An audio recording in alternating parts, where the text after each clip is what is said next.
Hey everybody, welcome to the PastorCast. Glad that you've joined us. Tonight on the PastorCast, we're going to talk about calling into ministry. And so, Bill, I think we have a great episode planned. All right, let's get to it. Skiddle-a-doo, I said, Bill, bop. Skiddle-a-doo, I said, Bill. Skiddle-a-doo, I said, skid out and bop. Skiddle-a-doo, I said, Bill, bop, boom. Skiddle-a-doo, I said, Bill, bop. Skiddle-a-doo, I said, Bill. Skiddle-a-doo, I said, skid out and bop. Skiddle-a-doo, I said, Bill, bop, boom. All right, everybody, thanks so much for joining us. We're glad that you've taken the time tonight, or maybe you watch it after the fact. That's great as well. We like to take the opportunity as the pastors of Sunlight Community Church to connect with people and talk about issues having to do with ministry or our church, or even just what it means to have a relationship with God. And tonight we want to talk about what I think is a really important topic, how it is that people are called into ministry. And I believe actually that every single Christian is not only called to be a Christian, but they're called into ministry. So often we talk about sin, salvation, and service, and that third section, service, has to do with our call into ministry. And the Bible says that all of us are unique. We all have a different calling. We all have been given different gifts, talents, and abilities. But sometimes it's difficult to figure out, hey, where do I fit? Or how do I serve? Or to put it in these terms, how do I know that I'm called? And so I want to spend some time talking about that tonight. And Bill, maybe I'd like to just start by asking you, talk a little bit about your first sense of calling into ministry, what that looked like, and how did it come to be that finally now, through that process, you've become a pastor? It's really interesting. I never thought early in my life that I'd be a pastor, but I did enjoy good experiences at church, and I did dislike bad experiences at church, which is we're going to talk about a little later. Sometimes what irritates you, what rubs you wrong, what makes you almost mad, hints at what your passion is, you know? And so one of the ways I discovered my passion was attending different types of churches and really benefiting from certain types of teaching and certain types of preaching that, you know, for the first time blossomed my understanding of the Bible and how it works systematically, how it all comes together and makes sense because it all ultimately has one author.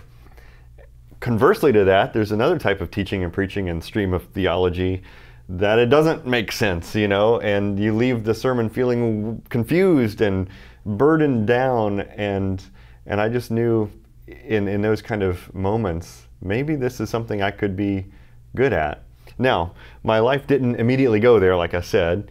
I'm into technology, and so all through high school, I was the guy doing the TV show at school. That was kind of my thing. Okay. I was introverted, I was shy, but if you get me in front of camera, much like this camera I'm looking at right now, I just talk and talk and talk, and you know. And as I went into college, the same thing. I majored in broadcast journalism, and I learned how to write well, how to write for speech, how to shoot video, how to edit video, how to tell a story, you know? Storytelling, not only through words, but through visuals and music and the arts. And I worked in TV news for a while, telling all kinds of different stories. Was even nominated for an Emmy once for a story I told about homeless kids on Thanksgiving. Didn't win, but well, that was your next question, right?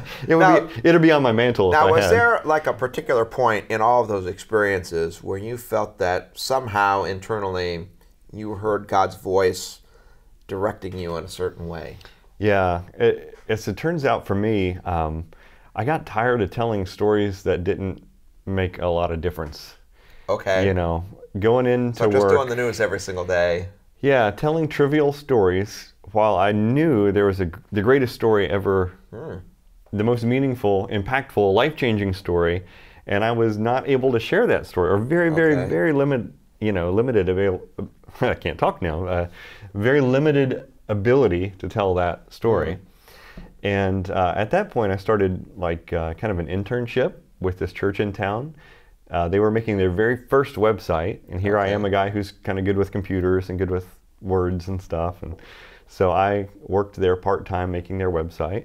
One thing led to another, and I was moving them from overhead projectors to PowerPoint, and one thing led to another, and I was leading bands, and then they planted a church, and I was kind of a full-time guy in ministry. And it just happened over those progressive steps that God called me into using the things that He uniquely gifted me with to use it for Him. Okay. And so it was kind of gentle the whole way. Your experiences and God's work in your life, they just sort of flowed and matched. Yeah, and there are certain points in the journey where God's hand was really evident, you know, like when you called me 7-8 years ago now. I just got a phone call from a guy named Scott Vanderplug. Yeah. I was in West Virginia, just in my office, and he said, "Hi, my name's Scott. You want to talk?" And we talked for like an hour, and then he called and talked an hour. And I never thought I'd be in Florida, you know, but God's hand was in it. We sold our house like the day it went on the market. It sold for way more than we thought that we could get from it. The house that we wanted here in Florida came on the market right when we needed it. I mean, God just really orchestrated the events of my life to bring me where I am now. And He's used all these little side roads and journeys, like broadcast journalism, you know. Why does a preacher need to have a broadcast journalism degree? Well, maybe for a ministry like the PastorCast. Okay. Yeah. You know, God's taken all the loose ends of my story and woven them into who I am now. And so that plays into my sense of calling now. All right. A lot of my sense of what I'm supposed to do, what my vocation in life is, what my calling is, comes down to what I get this unique sense of joy from, and the unique abilities that I might have that someone else might not have. And that's where I try to drill deep down into, is what makes me unique. Okay. How has God wired me up?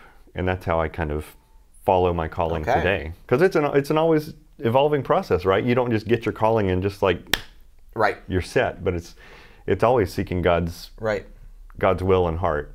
So okay, thanks for sharing your story. I think that's great. And one of the things that we want to do is ask that if you're following along, you might comment and share a little bit about your sense of calling, or what you feel God might be nudging you toward, or next steps that you feel God might be asking you to take. So just even kind of picking up on your story, you know, as for me, as far as feeling a call into ministry, I think the very first thing that happened to me, and this was all the way back in high school, is I started reading the Bible. And I got really excited, especially about the message of salvation. And the Bible was just changing my life. I was reading it a lot. And so I was sharing that with my friends at high school. And as that happened, even probably by my junior or senior year in high school, I had some inkling that God had a plan or purpose for me that included talking to people about the Bible or ministry. But in my life, the church I was going to, and this is interesting hearing your story, the church I was going to, I saw, like as an example, what a pastor went through, and our church was always fighting, and it just seemed like going into ministry would be a terrible thing to happen to a person. And so I kind of had a prayer with God where I basically said, boy, I want to serve you in any way I possibly can, except, you know, to go into vocational ministry, that would be like the worst. Right. But what happened over the course of time is I did have that internal inkling that I couldn't shake. In fact, the more I tried to shake it, the less I could. And then there were also a couple of people who played some key roles in, I guess I would put it this way, they noticed things about me that they saw about me that I didn't even see about myself. And eventually over the course of time, encouraged me to go into ministry, and I saw some positive examples. And of course, in my story, our first sense was to go on the mission field somewhere. And I was really excited about going on the mission field. And then all of a sudden, and I resonate with what you said, we were headed one way, and then God turned us another way, which was to come down here to Florida. But I see that all those prior experiences were necessary to the place where God has me today. And a lot of my previous interests or things that I was involved in made me ready for the things I experienced in ministry. Yeah. Anyway, now a couple of things for following up, because we want this to be helpful to people. And I believe, you know, it's not just a call to become a pastor, but there's all different callings that people have. A few different categories. One of them is this, that there's both, I think when there's a calling, there's both internal sense of calling and external sense of calling. Bill, what I mean by that is, internal sense of calling, believe that God speaks to us. And I've become a big believer in, this idea that you'd find in John 10, that Jesus is a good shepherd and he knows his sheep and he calls out to them, each one by name, and they hear his voice. And I know that everyone experiences this differently. I've never heard an audible voice, but there's a way in which I felt nudges or the Spirit's prompting or a push one way or the other, where I said, wow, this is God. I just perceived that. And that was the internal. But sometimes we have these internal inklings, and then people around us will say, you know what, I think you're hearing that all wrong. And that's the external sense. Not only do you have to have an internal sense of calling, but I think that God also works in the community of people that are around us. I know that happened in my life where there were people who saw things in me that I didn't even see in myself. And they said, hey, you should think about this, or hey, you should try that. Yeah. And anyway, that's one category that maybe we can spend some time talking about. I also think, as it turns out, whenever you first start sensing call, there also has to be timing and opportunity. It doesn't happen right away. And also a period of training. And before you get to, maybe whatever the final destination is, if there is one, there's opportunities along the way to begin to serve in ways that will eventually lead to whatever God has in mind. Yeah. So I wonder, in your own life, let's talk about the internal, external calling issue. How did you experience that? Did you have both an internal inkling and then some external affirmation and guidance? How'd that work? Yeah. Well, as we were talking earlier, you called to mind this great quote. Your vocation in life is where your greatest joy meets the world's greatest need. Okay. And like I said earlier, there's this thing that's really cool in life when you feel the pleasure of God in what you're doing. And when you experience that, it's like nothing else, And for me, I experience the pleasure of God when I'm making music, when I'm preaching, when I am running sound, these things that I feel like I've been so uniquely wired up to do, that I can lose sense of time and get into this flow state where it doesn't matter if the AC is broken and it's 95 degrees in the house. It doesn't matter that it's 3 a.m. now. You're just in it, and you not only feel good doing it, but you feel like God takes pleasure in you doing it. And for me, that's what the internal call often feels like. Great, yeah. And the external call, I've had pastors at various stages of my journey that have said, I know you're thinking about this, but really you should be considering ministry because your gifts line up well with this or that. And so I've had pastors at various stages of my life kind of move me toward education, move me toward preaching opportunities, move me toward different areas of ministry. And boy, do I appreciate that. I really like that. And let's talk a little bit, I want to push down on the internal part of it, because I think there's a few different factors. One, you talked about where your greatest joy meets the world's greatest need. That's a great quote. And there are a lot of things that each of us as individuals, and it's different for every person, will say, I love that. I just love that. Man, if I could do that, it wouldn't be work at all. That'd just be fantastic.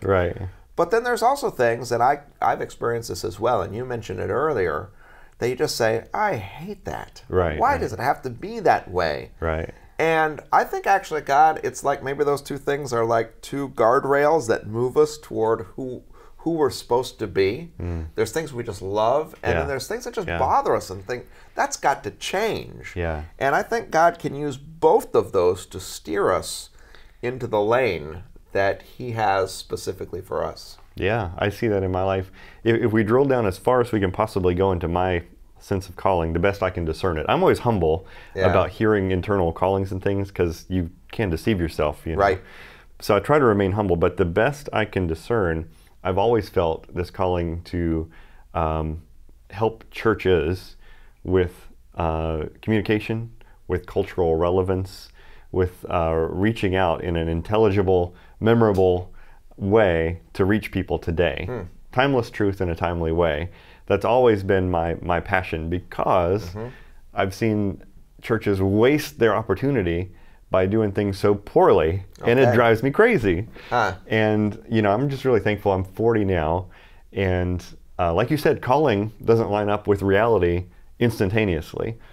And so I'm really grateful that now I'm entering my 4th decade of life. How does that, is this the 4th decade? Yeah, 4th decade. You're actually entering your 5th decade. Oh, great. That feels wonderful. But now all these, I have some opportunities opening in front of me. The Center for Church Renewal, which we're working with now, being a regional pastor for our group of churches, working with our own churches. We have 3 campuses now. Right. So it's really neat how God keeps on moving you little bit by little bit toward what you might be called to. Right. Now, just to kind of turn the corner here, because I think, actually, it's not just that we want to talk about our stories, but for a person who's listening, and they're saying, you know, who am I? Or what does God want me to do? Or what am I feeling called toward? I'd like to talk about just a verse in the Bible, and that's Ephesians 2:10. So Ephesians 2:8 and 9 say, "For it's by grace you've been saved through faith. This is not from yourself. It's a gift of God, not by works, so no one can boast." And then verse 10 says, "For we are God's workmanship," or masterpiece, or handiwork, created in Christ Jesus to do good works, which God prepared in advance for us to do. And the idea of that word workmanship, or handiwork, or masterpiece, the Greek word actually is the word poema, from which we get the English word poem. And if you write a poem, you know, it's not just quickly written down. It's something that you really think over. And I think the idea is that no one is, you know, when it comes to God, He didn't mass produce us. He took time with each one of us to, you know, like you take time with a poem to match syllables. He took time to make us uniquely us. And we're God's masterpiece, or handiwork, or workmanship. We're created in Christ Jesus to do the good works which God prepared in advance for us to do, which means that He's already laid out a path for us, a calling. There are certain things that each of us uniquely is qualified, equipped, and able to do. We have the certain talents or gifts or personality or experiences, and it's as though God's pulling us forward down that path, which I think is really, at least for me, a fascinating concept. Yeah. And you know what's interesting is that verse is not just about pastors. Oh, it's about everyone, and that's the important part. One of the best parts of the Reformation was this rediscovery that the word calling is not some high church like you and me kind of thing, but everybody has a sense of calling in life by God, and it's not within the 4 walls of a church often, percentage-wise, not many are, but it's a calling nonetheless, and a vocation with incredible importance and incredible meaning, and discovering that is not all that different than discovering the calling to be a pastor. That's right. In fact, I think it's exactly the same. There's a way in which you think about who you are as a person. You try to listen for Jesus' prompting. I think he's whispering to all of us. You think about your joys. You think about the things that bother you. You listen to the words of other people saying, you know what you'd be good at? You know what? No, maybe you shouldn't do that. Right. You look for opportunities, because there'll be various opportunities that meet the needs of the world. I think it's very rarely would God call us to do something that the world has no need for. He calls us to points of great need. And then there might be times where there's training, there's life experience that's necessary. It doesn't always happen right in the instant. But over the course of time, we're pulled forward into the things, and especially if we're attuned to that. And I think that's maybe one of the most important things is, let's be attuned. You know, each one of us who's listening here, what's God calling us to? And what's, you know, maybe you don't have to think about the whole thing, but what's the next step? That's what I was going to say, is it's easier to steer a moving car. It's one of the best pieces of advice a pastor in my past has given me. Instead of being paralyzed by, oh man, look at all these options in front of me, take a step. And if it doesn't fit you well, then at least you're moving somewhere, and you know to turn and try another step. And so it's an art and a science, maybe a lot more art than science, discerning God's will. And so you get out on the road and you move forward, and God indeed pulls you forward, and you learn as you go. And so for people watching today that have no earthly idea what their calling in life is, you spend some time thinking about all these ideas we've talked about. Right. And then you take a step, and you watch and see if your experiences line up, and if God is continuing to pull you in that direction, or maybe it's a little shift. All right. I'd love to hear what you guys think. Was this episode helpful? Do you have a sense of where God's calling you? Or do you have just a sense of what maybe the next step is? Whatever that is, we'd love to hear from you. Take the time to like, comment, share this video. We hope that you will all be digital missionaries as you just consume what's on Facebook or YouTube or wherever you're at. Share the good news with those around. Thanks for joining us. We'll see you next week.